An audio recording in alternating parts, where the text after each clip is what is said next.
Former NFL quarterback Chris Sims, what he saw from the Browns defense against Packers. The Cleveland Browns defense is unreal.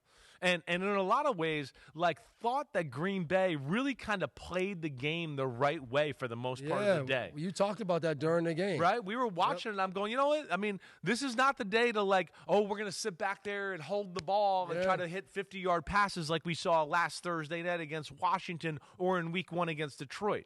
Because the Cleveland Browns pass rush is as good as anybody in the sport right now.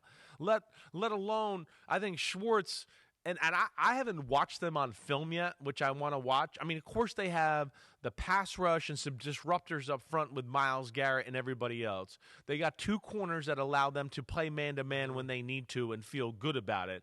But they also do some unique, different stuff on the defensive side of the ball and change up the look so much that it's hard for a quarterback or an offensive coordinator to ever get in a groove. Scott, we knew Myles Garrett was going to do what Myles Garrett's doing. Who else has really kind of grabbed your attention from that defense? Yeah, I mean, the two rookies have been good, Mason Graham and Carson Schlesinger. But I would say Malik Collins, the D tackle that they signed in free agency after, they cut Dalvin Tomlinson in a salary cap move, I think he's had a huge impact on this defense, especially the pass rush from the interior. You combine him with Mason Graham, and all of a sudden they're running tackle stunts. When teams triple Myles Garrett, it leaves those guys one-on-one, and they're taking advantage of it. So I think that's big. And then Chris Sims makes a good point, and I was thinking about this yesterday or today. The hire of Jim Schwartz, we talked about it so much in 23 when they go to the playoffs. And then last year, gets put on the back burner because they lose all those games. The defense isn't the same.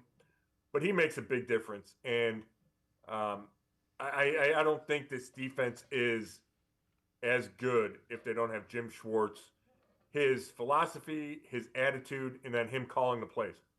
What have you thought about Grant Delpit? We kind of thought of him as kind of a hybrid linebacker. He plays really well in the box. He's been pretty good, and I'm not saying this only because of the interception. He's been pretty good in coverage. And when they've, there have been times in the past where he's been covering like a T. Higgins type. So he's more versatile, I think, than a lot of people give him credit. Yeah, I think that's right. And that's what they wanted when they drafted him. He's an All-American at LSU, and they thought he was going to be a big-time playmaker. He has wound up playing more in the box than maybe I would have thought when he was drafted. And he's good down there. He's physical. But you're right. He can run with guys. I remember that Washington game, I want to say from 2022. He had 2 or 3 picks. He made that big breakup in the end zone against Baltimore last week. Was a good play by him on Mark Andrews.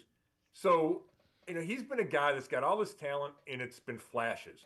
And in 2023, he played well. He got his contract. Then he got hurt.